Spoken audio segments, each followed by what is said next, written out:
Então vamos falar sério, isso é coisa de Maduro. Nicolás Maduro, que vai lá, Daniel Ortega.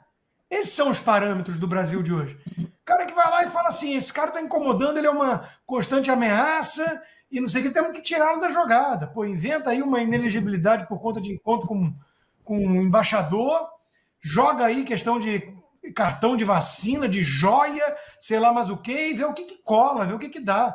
Putz, nada disso pegou, vamos de golpe. Então é tudo uma piada. Isso é várzea, isso é coisa de várzea. Isso é coisa de gente que deu o verdadeiro golpe, tentando tirar da jogada, de vez, o maior adversário político dos golpistas. É disso que se trata. Qualquer outra coisa, na minha opinião, é pura perfumaria. Fala pessoal, sejam bem-vindos. Começando mais um vídeo recheado de informações importantíssimas. Mas antes, inscreva-se agora mesmo no canal, deixe o seu like e compartilhe esse vídeo com o máximo de pessoas. Assim você vai estar me ajudando demais. Giro na tela e notícias a seguir.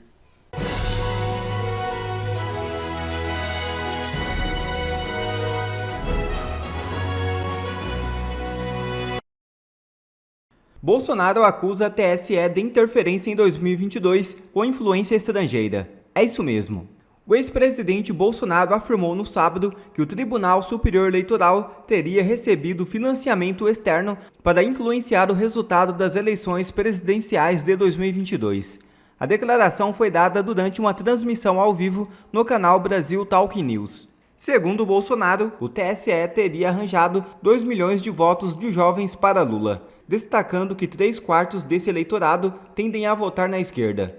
Ele apontou que essa quantidade de votos foi justamente a diferença entre ele e Lula no resultado final da eleição. Além disso, o ex-presidente reforçou que sua campanha foi alvo de censura por parte do TSE. Abre aspas. Não pude mostrar o Lula numa comunidade tomada pelo tráfico, onde ele entra sem segurança nenhuma, usa um boné típico da facção criminosa local. Fecha aspas. Bolsonaro também disse que foi impedido de divulgar declarações sobre o posicionamento de Lula em temas polêmicos. Abre aspas. Não podia dizer que ele defende o aborto, nem que mantinha relações próximas com os ditadores Hugo Chávez e Nicolás Maduro, além de outras ditaduras ao redor do mundo. Fecha aspas. Durante a live, Bolsonaro mencionou as declarações de Michael Benz, ex-chefe da divisão de informática do Departamento de Estado dos Estados Unidos no governo Trump. Benz destacou que a Agência dos Estados Unidos para Desenvolvimento Internacional teve um papel crucial nas eleições brasileiras de 2022. De acordo com ele, a USAID financiou iniciativas que controlavam a informação e promoviam a censura contra Bolsonaro, além de patrocinar ONGs de esquerda que atuavam contra o seu governo. Abre aspas. Se a USAID não existisse, Bolsonaro ainda seria presidente. Fecha aspas. Declarou Michael Benz. E Bannon leva a Rubio preocupação com denúncia de Bolsonaro. É isso mesmo. Ex-assessor político de Trump e secretário de Estado conversaram há alguns dias sobre o cenário brasileiro. Steve Bannon manifestou em conversa há alguns dias com o secretário de Estado dos Estados Unidos, Marco Rubio, preocupação com a possibilidade de o ex-presidente Jair Bolsonaro ser denunciado pelo Procurador-Geral da República, Paulo Gonet, no caso da suposta trama golpista. Segundo o relato feito ao painel, o próprio Rubio concordou com essa avaliação e agregou que a denúncia seria muito mal vista pelo governo Donald Trump. Aliados do ex-presidente têm feito gestões junto a representantes do trumpismo para denunciar a perseguição a Bolsonaro, especialmente caso se confirme a provável denúncia contra ele. É grande a expectativa por uma manifestação formal de Trump em defesa de Bolsonaro. Filho do ex-presidente, o deputado federal Eduardo Bolsonaro lidera o contato com políticos alinhados ao presidente dos Estados Unidos. Ele participará no final desta semana do CPAC, Conferência da Direita Americana em Washington. No site do evento, ele é descrito como um parlamentar atuante contra o regime do presidente Lula e a politização do governo federal e do sistema judicial. Encontramos a senadora também da Flórida, Ashley Moody, que substituiu o Marco Rubio, e uma parte da assessoria dela, ela herdou do Marco Rubio. Ou seja, quando você leva, né, a perspectiva de Brasil para esse tipo de pessoa, essa autoridade, ela invariavelmente ela vai falar com o chanceler Marco Rubio, que é uma agenda super difícil. É o cara que está vendo Gaza, é o cara que está vendo guerra na Ucrânia, estava no Panamá, né, para fazer aquele círculo de proteção dos Estados Unidos, Costa Rica, Guatemala, as questões envolvendo Groenlândia, o Canal do Panamá. Então a gente está pedindo a eles para ter um olhar especial para o Brasil, mas eu fiquei muito satisfeito, porque quando a gente fala em USAID, eles já estão focados. E não se surpreendam se, num breve futuro, tiver uma delegação de parlamentares americanos para vir ao Brasil olhar essas questões de presos políticos, censura e violações de direitos humanos. Adriles, a gente está numa fase muito louca da história do nosso país. Um alinhamento externo pró-liberdade de expressão, contra a censura, contra a perseguição, contra esse sistema burocrático. E aqui dentro a gente está assolado, perseguido, dinamitado por esse mesmo sistema burocrático criado por nós. E aí, Adriles? Ô Marco, quando se fala em impeachment do presidente Lula, eu falo exatamente isso. O Lula é simplesmente um sintoma, uma consequência, alguém colocado lá para validar o sistema de perseguição judicial e a ditadura do judiciário que a gente vê. Então, tirar o Lula talvez até pode ser pior do que deixar o Lula lá, porque o Alckmin vai exatamente validar mais ainda esse sistema. A iminente acusação e a perseguição a Bolsonaro é simplesmente a cereja do bolo. Não é só Bolsonaro, todo mundo sabe que é perseguido, que é preso, que é esculachado, que é massacrado. É parte do povo brasileiro que está sendo censurada, que está sendo presa, condenada a 20 anos de cadeia por passear em frente ao quartel-general do Exército Brasileiro. O que Bolsonaro fez para merecer exatamente ser condenado por liderar um golpe? Absoluta e rigorosamente nada. Primeiro porque o golpe foi dado dentro das instituições quando tiram um ex-condenado da cadeia para competir para a presidência da República. O golpe foi dado quando o Tribunal Superior Eleitoral privilegia um candidato em detrimento de outro durante o pleito eleitoral, censurando um dos lados, censurando o lado de Bolsonaro. Isso é um golpe institucional dentro das próprias instituições. Bolsonaro simplesmente convocou uma reunião de líderes e embaixadores para saber da segurança das eleições, que foi completamente conspurcada. Bolsonaro talvez tenha dado uma GLO, uma possibilidade de garantia de lei e de ordem, contra a possibilidade de um desespero institucional dentro do país. Entendeu? Não houve tentativa de golpe. Aquelas pessoas do 8 de janeiro foram lá sozinhas, por uma razão equivocada, a meu ver, de entrada no patrimônio público, como o MST, como o MTST, mas aquelas motivadas por um desespero, mais uma vez, institucional. Um desespero frente a um golpe que foi dado dentro das instituições. Então, a prisão, a perseguição, a acusação de Bolsonaro é exatamente um sintoma e a cereja do bolo de absolutamente tudo isso. Então, não adianta tirar Lula, meus caros. Não adianta pedir impeachment de Lula e não adianta nem pedir anistia. Porque quem deveria ser anistiado, se a gente quiser anistiar, são os ministros do Supremo Tribunal Federal, que não estão arredando o pé da sua sanha persecutória e tirânica. Eu avisei, não adiantou o Trump ser eleito, não adiantou a comissão dos Estados americanos aqui no Brasil, não está adiantando a pressão de democratas na União Europeia, dos Estados Unidos, frente à tirania brasileira, não está adiantando nada. Assim como não adianta nada alguém reclamar e chiar lá fora, pela ditadura da Venezuela, pela ditadura da Nicarágua, pela ditadura de Cuba, por causa desse mito da soberania nacional. Soberania nacional é do povo, contra um tirano que está massacrando o povo, que não é Lula. Lula é um pobre coitado, bêbado, é um homem que está arruinando a economia, sim, mas quem está arruinando a democracia brasileira, mais uma vez, vamos fazer igual o disco arranhado, chama-se Alexandre de Moraes e seu asseclas no Supremo Tribunal Federal. Gonê, que é o Procurador-Geral da República, já finaliza a denúncia contra Bolsonaro e crimes apontados podem chegar a 28 anos de prisão.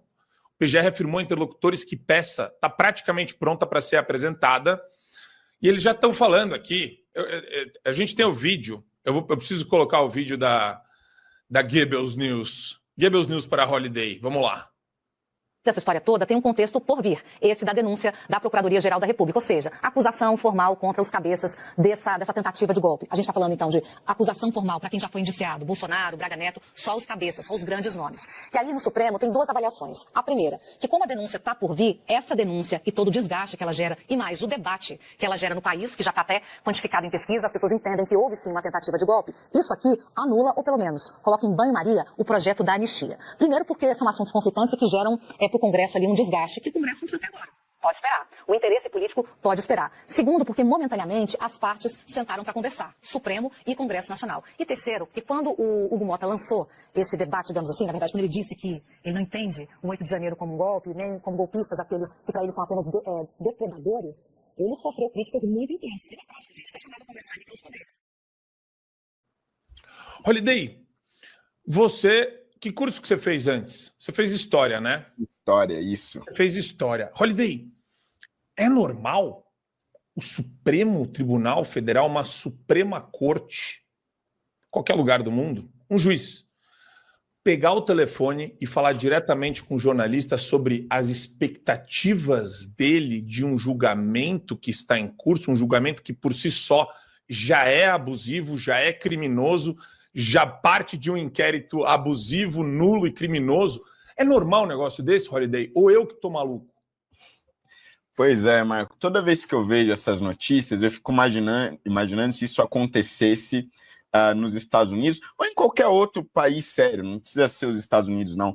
Porque os ministros de Suprema Corte no mundo, de novo, mundo sério, repúblicas respeitadas, democracias consolidadas, são figuras extremamente discretas, independentemente do posicionamento ideológico deles, né? Por exemplo, na Suprema Corte americana é muito comum você dividir os juízes entre aqueles que foram indicados por republicanos e os que foram indicados por democratas.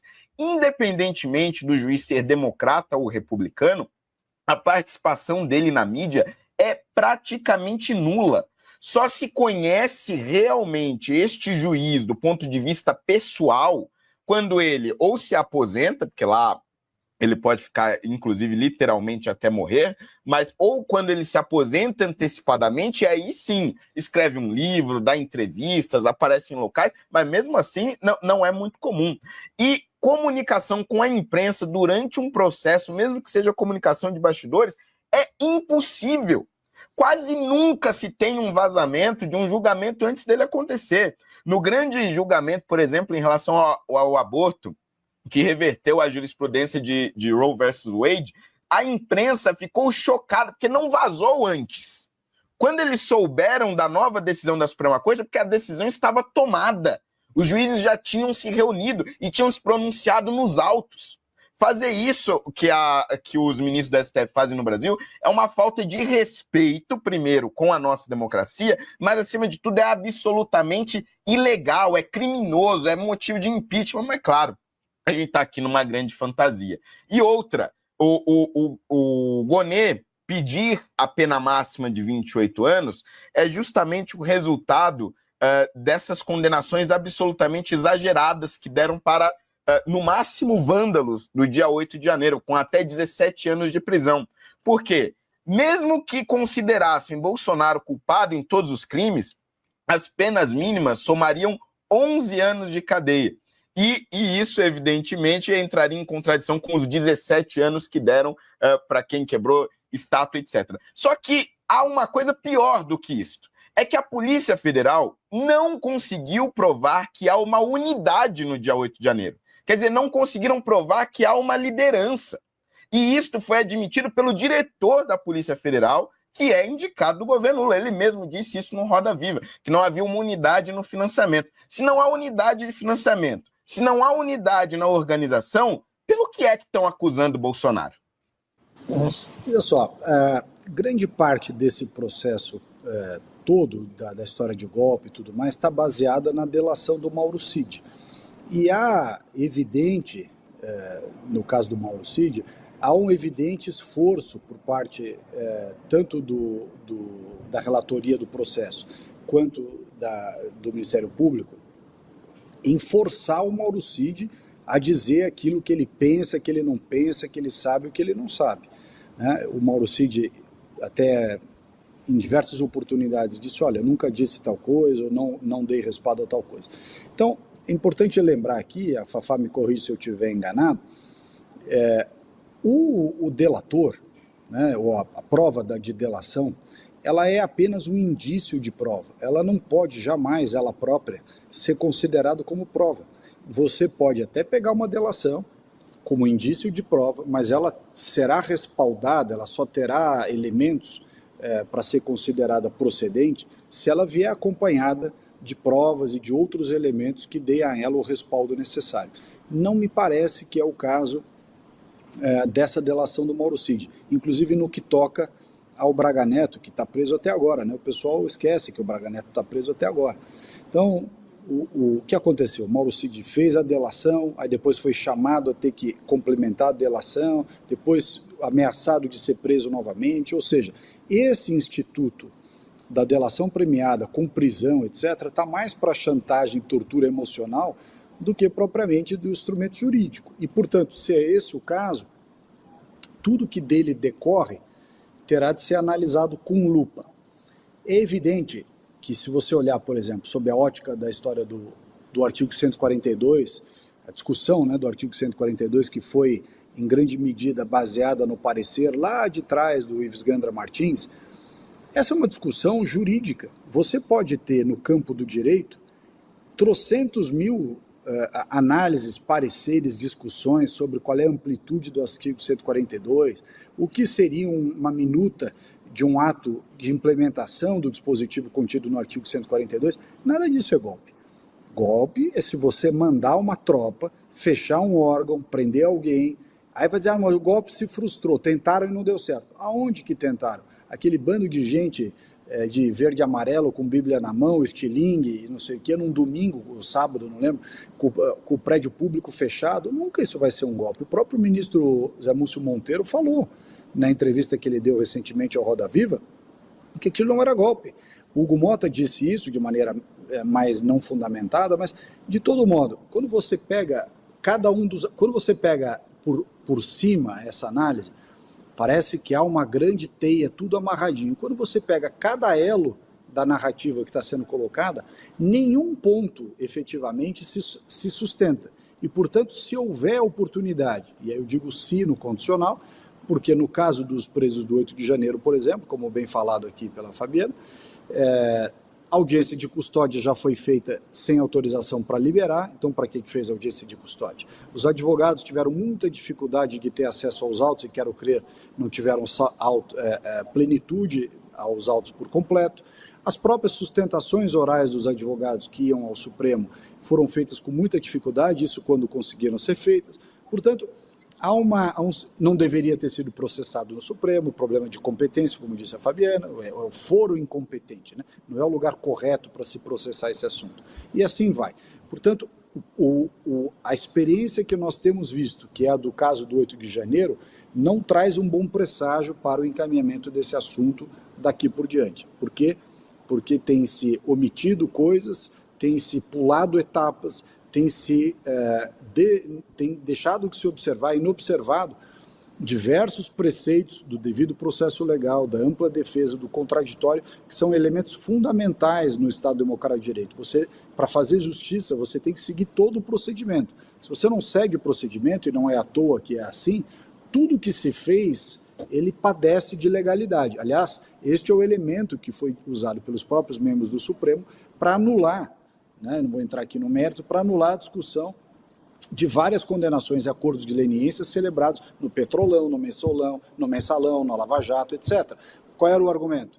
O procedimento não foi o correto. Eu acho que muitos procedimentos foram corretos, outros talvez possam ser discutidos. Mas, de maneira geral, foi este o enquadramento utilizado. A ausência de procedimento adequado, de foro adequado, de matéria adequada àquela jurisdição. E, portanto, me parece que essa instrução do caso que ora agora pode ou não, deve, né, provavelmente, mas pode ou não, se convolar numa denúncia, ela também não seguiu os preceitos do devido processo legal, ampla defesa e contraditório. Rodrigo Constantino, sua opinião sobre essa denúncia e essa promiscuidade, podemos usar essa palavra, entre governo e STF? Eu tenho repetido muito essa palavra. Eu vou ser um pouco mais duro do que o Salles e a própria Fabi, né? Vamos apertar até aquela SAP aqui, né? Os verdadeiros golpistas estão tentando prender o seu maior adversário político. Ponto. É disso que se trata, né? Lula foi solto por um malabarismo de cúmplices supremos, foi recolocado à cena do crime, os cúmplices togados se vangloriam disso, e eles têm um problema, o que fazer com o maior adversário político do lulismo, aquele que tem o maior capital político na oposição, que inegavelmente é Jair Bolsonaro. Eles já queriam ter prendido o Bolsonaro faz tempo, só que eles fazem um cálculo, qual a repercussão disso perante o povo, perante o resto do mundo, ainda mais agora que tem o Trump, né, nos Estados Unidos. Então esse é o cálculo deles, não tem nada jurídico nisso, é várzea. É várzea. Se eu não me engano, o Mauro Cid sequer é um delator, ele é um colaborador, porque ele não denunciou nenhum crime dele mesmo. Ele não falou em golpe, hora nenhuma, tudo é vazado de forma criminosa, em doses homeopáticas, por quem? Para a velha imprensa, que também é cúmplice desses golpistas. Então vamos falar sério, isso é coisa de Maduro, Nicolás Maduro, que vai lá, Daniel Ortega. Esses são os parâmetros do Brasil de hoje. O cara que vai lá e fala assim, esse cara está incomodando, ele é uma constante ameaça, e não sei o que, temos que tirá-lo da jogada. Pô, inventa aí uma inelegibilidade por conta de encontro com um embaixador, joga aí questão de cartão de vacina, de joia, sei lá mais o quê, e vê o que cola, vê o que dá. Putz, nada disso pegou, vamos de golpe. Aquele que o ministro de defesa do Lula diz que não existiu. Aquele que o Gilmar Mendes, em entrevista em Portugal, diz que não existiu. Então é tudo uma piada. Isso é várzea, isso é coisa de várzea. Isso é coisa de gente que deu o verdadeiro golpe, tentando tirar da jogada, de vez, o maior adversário político dos golpistas. É disso que se trata. Qualquer outra coisa, na minha opinião, é pura perfumaria. Não vamos discutir se houve aqui o devido processo. A gente sabe que não tem devido processo. A gente sabe que esse pessoal é bandido. São bandidos. Togados ou não, não importa. São criminosos. E estão indo atrás de uma pessoa que não cometeu golpe nenhum. Isso está claro, né? Porque eles querem tirá-lo da jogada política. Ponto. Não vamos complicar o que é simples. Antes de continuar, eu queria só fazer uma rápida correção, porque essa janta está prevista para quarta-feira. Ainda não ocorreu, mas está prevista para quarta-feira agora, dia 19. E agora, aqui está a matéria da Folha, que fala justamente sobre esta janta no dia 19 agora de fevereiro. E agora vamos chamar mais um convidado aqui. Quer ver mais conteúdos como esse? Então inscreva-se agora mesmo no canal e ative o sininho das notificações. Assim você não perde mais nenhum conteúdo que é postado aqui no canal. E também já deixe o seu like para o YouTube ajudar a divulgar o nosso trabalho. Fico por aqui e que Deus abençoe a todos. Brasil acima de tudo e Deus acima de todos.